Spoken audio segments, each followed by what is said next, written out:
Bienvenidos al podcast Transforma. Un espacio donde hablamos de negocios y emprendimiento. Aquí escucharás testimonios de nuestros invitados, quienes te compartirán experiencias, consejos y herramientas que pueden llevar tu negocio al siguiente nivel. Comenzamos. Bienvenidos a un capítulo más del podcast Transforma. Vean nada más al invitado el día de hoy, ni más ni menos que el Shark, Marcus Dantus. Bienvenido, Marcus. No, hombre, gracias por la invitación, encantado de saludar a todo el mundo. Al contrario, estamos grabando desde la Expo Pyme Monterrey y ya vienen a Monterrey muy seguido, Marcus, a dar pláticas y la estás rompiendo con todo. Bueno, gracias. Vengo lo más seguido que puedo, pues es una ciudad muy importante que necesita volver a instalarse como la capital del emprendimiento. ¿Tú crees que hemos dejado de serlo? O yo sí creo ves? Que lo han dejado de ser, fíjate. Ok, ¿y cuál es, qué es lo que ves tú que nos hace falta? Yo veo ciudades como Guadalajara, como México, como Querétaro, como Guanajuato, que están mucho más activos en emprendimiento que Monterrey, pero fíjate que ya estamos a punto de abrir un Startup México acá. Ándale. Y queremos empezar a coordinar todo eso porque pues, de que tiene la madera, pues obviamente los emprendedores de México empezaron acá. ¿Sabes qué? Me encanta lo que me dices porque es un baño de realidad. Muchas veces, te voy a poner un poquito en el contexto, pensamos que Nuevo León es como, wow, somos el uno en todo, la capital de tal, y hay muchos recursos, pero neta me voy a la cabeza y me encanta que digas que ya no somos, o no somos ahorita, que es una realidad, la capital de emprendimiento de México, cuando tenemos todo para hacerlo. Que no es lo mismo de la capital de empresas, o sea, empresarios, hay muchos. De startups. Startups es donde yo los veo con el potencial que tienen, los veo abajo, ¿no? Wow, ¿qué ves en otros dentro de tu experiencia que sabemos que es como tu tema?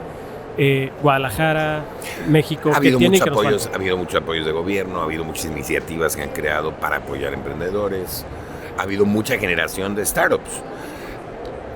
Pero el potencial, de nuevo, pues acá, están pegados a Estados Unidos, traen un historial bárbaro de empresarios.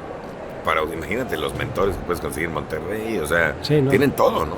Sí, ese tema de la comunicación del ecosistema creo que es algo importante y hay que verlo con mucha realidad, decir, oye, ¿dónde estamos parados? Tenemos esa infraestructura, ¿qué nos falta para poder, digamos, ahora sí detonar verdaderamente este tema de las startups en Nuevo León? Desde tu opinión y tu experiencia, ¿cuáles son esos elementos indispensables que necesita una región para poder ser verdaderamente un jugador importante en materia de startups? No, son un montón. Obviamente necesitas lo que se llama un modelo de cuádruple hélice, ¿no? Necesitas que el gobierno, la academia, la industria y la sociedad estén alineados para la generación de emprendedores.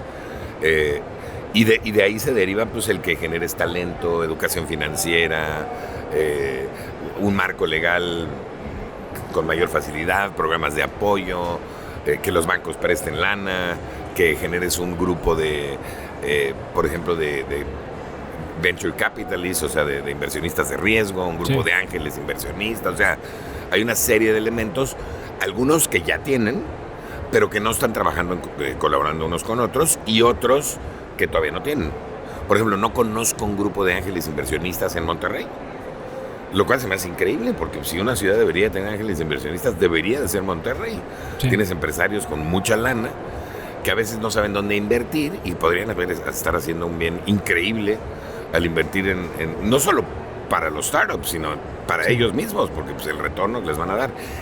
Ya empezó, lo bueno que tienen es que ya empezaron a ver unicornios.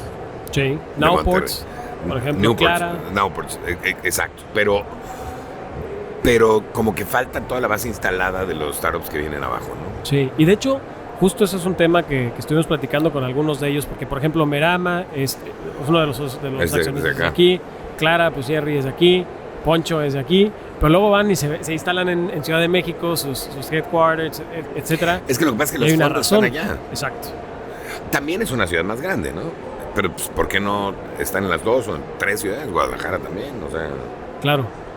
Oye, dentro de la parte de retos que tiene el ecosistema, hemos visto que hay, ahora sí, muchos emprendimientos para tirar para arriba. Te van a llegar mil proyectos, a lo mejor diarios incluso. Y a lo mejor tienes un proceso ya muy estudiado de cómo ir filtrando eso por temas de tiempo principalmente. Literalmente, ¿qué es para ti 3 puntos básicos que literalmente en una diapositiva te das cuenta si sí o si no va a jalar el proyecto? Mira, La verdad es que es algo muy difícil, ¿no? Porque, y uno la riega mucho, porque hay muchos proyectos, pero también te das cuenta desde cómo te lo venden. O sea, si hay alguien que te puede decir en 3 palabras o en 7 palabras de qué se trata, te llama mucho más la atención que Wow. alguien que son 18 páginas para explicarte qué hace, ¿no? Por ejemplo, ya un cuate te dice, no, pues somos el Netflix de los viajes. Ah, fíjate, suena interesante, ¿no? A ver qué quieres decir con esto. Y entonces ya te metes e indagas un poco más. Pero si llega alguien y dice, no, pues mira, nosotros tenemos agencias de viajes, pero la diferencia es que nosotros, y entonces lo que hacemos, y el porcentaje, y les bajamos, y entonces Claro. dices, oye, mi hermano, tenías 1 minuto, ¿no? Llevas 8, y todavía no entiendo qué haces. Entonces, Diferenciador. súper importante saber sintetizar, saber llamar la atención, saber vender el proyecto.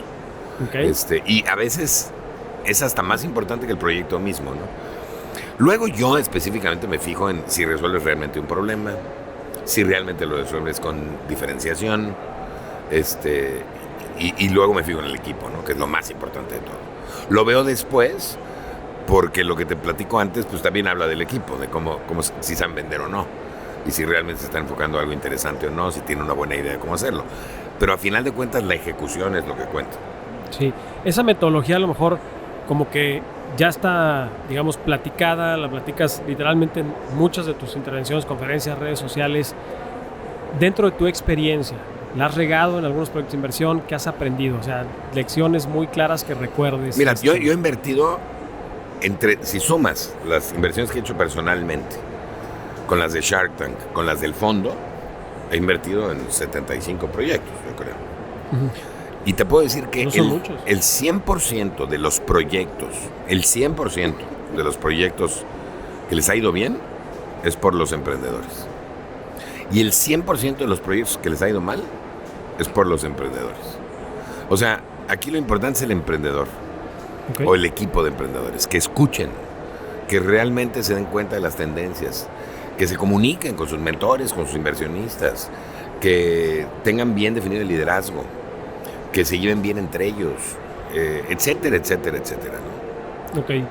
¿Crees que entonces que también buena parte de los inversionistas deben de desarrollar habilidades de leer esos indicadores personales para detectar el drive en los emprendedores?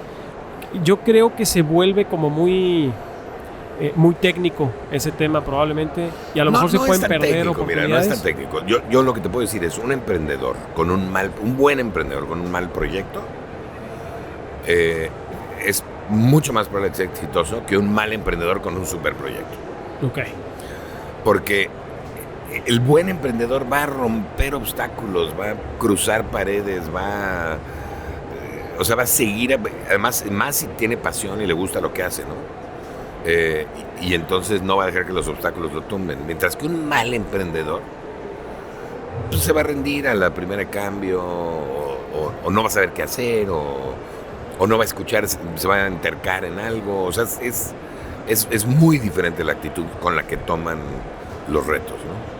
Oye, creo que una de las características que hemos aprendido, que hemos escuchado mucho que es importante en un emprendimiento es la escalabilidad. Pero muchas veces no hemos logrado dimensionar qué significa escalabilidad o cómo lo ven los inversionistas. ¿Tú cómo detectas que un proyecto puede ser escalable? ¿Cuáles son los indicadores que deberíamos de presentarte? O desde tu visión como inversionista, ¿cuándo ves que ese proyecto tiene esa posibilidad de crecer y pues, que para ustedes sea interesante esa inversión? Mira, es muy fácil. O sea, al final de cuentas, si el proyecto depende de una persona y esta persona... el proyecto puede crecer hasta el tiempo que tenga esta persona, pues obviamente no es escalable. Si esta persona puede entrenar a otras personas a que se vuelvan igual o mejores que él en lo que sea, o ella, en lo que sea que hagan, pues entonces ya tiene algo de escalabilidad el proyecto. Ahora, si el proyecto puede ser automatizado o vendido por internet, etcétera, pues entonces es súper escalable. Y la escalabilidad tiene mucho que ver con la repetición, con la repetibilidad del proyecto, ¿no? Okay. Es que es una palabra, la acabo de inventar. Replicación. Replicación me gusta mucho más. Pero hay proyectos que te das inmediatamente cuenta, o sea, no sé, te presenta alguien una consultora y el consultor especialista es él o ella y pues te das cuenta inmediatamente que este negocio pues, va a crecer muy poquito, ¿no? hay empresas que te dicen, oye, pues yo hago venta por internet y tengo un abasto infinito y tengo una capacidad infinita de captar clientes, pues ese es un negocio muy escalable. De acuerdo. Tendencias que tú has visto en materia de innovación, ¿hacia dónde crees que están las oportunidades, tomando en cuenta lo que tú escuchas de mercados internacionales, a lo mejor temas de reshoring o temas a lo mejor de logística, tendencias que tú veas Bueno, claras? justo hablé de eso en la mañana. Yo les dije, yo creo que obviamente el tema de logística, el tema de movilidad en general, geolocalización, todo el mundo va a seguir pidiendo cosas a casa. Ya después de la pandemia nos dimos cuenta que es súper cómodo. Entonces van a querer saber dónde están todo el tiempo. Todo lo que es realidad virtual, realidad aumentada, yo creo que va a tener un boom muy fuerte ahora con el metaverso. Creo que blockchain se va a empezar a usar en otras cosas. No estoy hablando de criptomonedas, estoy hablando de la tecnología de blockchain. Obviamente la bancarización de los no bancarizados, y por eso fintech está teniendo tanto auge. El comercio electrónico pues, está empezando a acelerarse mucho. Por eso también están saliendo muchas empresas de comercio electrónico relacionadas a esto que le llamamos los unicornios, que no me encanta la palabra, pero bueno, creo que la economía compartida va a seguir creciendo mucho, o sea, el rentar en vez de comprar, especialmente los millennials, los centennials, la automatización, el Internet of Things, inteligencia artificial, todo lo que es Big Data, previsibilidad, predictibilidad, o sea, hay un chorro de cosas. Y luego también, por ejemplo, yo creo que después de la pandemia hay 3 temas muy importantes: salud, física y mental, impacto social, el apoyo el impacto social va a crecer todavía más, aunque yo esperaría que esa categoría eventualmente desaparezca y todas las empresas sean de impacto social, y el impacto ambiental. Wow. Que creo que son 3 temas súper fuertes, ¿no? Oye, Marcus, por temas de tiempo, sabemos que traes una agenda hiper apretada, agradecemos muchísimo que te tomes el tiempo. Me gustaría dedicar mi última pregunta a lo que estamos acostumbrados aquí en este podcast. ¿Cuál es ese consejo que ha marcado tu vida y que quisieras compartir con la gente que nos escucha? Mira, yo les diría, o sea, creo que el consejo más importante que les puedo dar, de verdad, especialmente quieran emprender o no, no tienen que ser para emprender, es que hagan lo que les gusta. O sea, hay un chorro de cosas que nos gustan en la vida, hay cosas que no nos gustan, y luego hay mucha gente que se dedica a cosas que no les gustan. ¿Para qué? Dedíquense a lo que les gusta. Si van a emprender, emprendan algo en el área que les gusta. Si están trabajando en alguna empresa, pues trabajen en el área que les gusta de la empresa.